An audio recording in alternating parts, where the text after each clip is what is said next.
probably just gonna have to go climb up there soon. I don't know what it is, but I keep finding myself driving along, doing a delivery, going about my business, and especially when I was doing the Uber, I was getting passenger after passenger to the Mohawk House, and I met a couple that actually lives there. Thanks both of you for following me, and it's quite a spectacular place, and I'm glad that it's being preserved. I feel a little disappointed that some European had to build a European structured house up there. There was probably something built by the indigenous people living here that was very spectacular.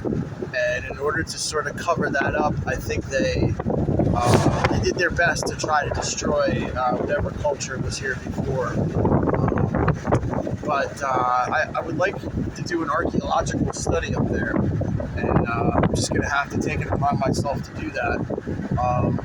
It's also a place for some kind of communication, I believe, with otherworldly beings. And I know people are going to think that's just fucking crazy, but seeing is believing. I've seen things, and I've looked at the stars, and I've seen stars that move not like shooting stars, but like balls of light. And there was this movie, Close Encounters of the Third Kind, when I was a kid with Steven Spielberg. I remember watching that as a child and thinking, well, why not? That seems perfectly normal to me. And it happened to me.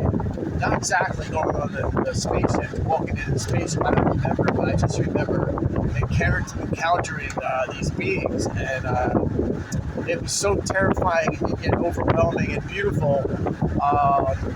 But it was sort of like I was left with this sense of, well, an indifference to my, not so much, I guess, indifference to my curiosity and my desire for an explanation. And at the next light, turn right. You know, it was like telepathically communicating to me, don't think about this all the time.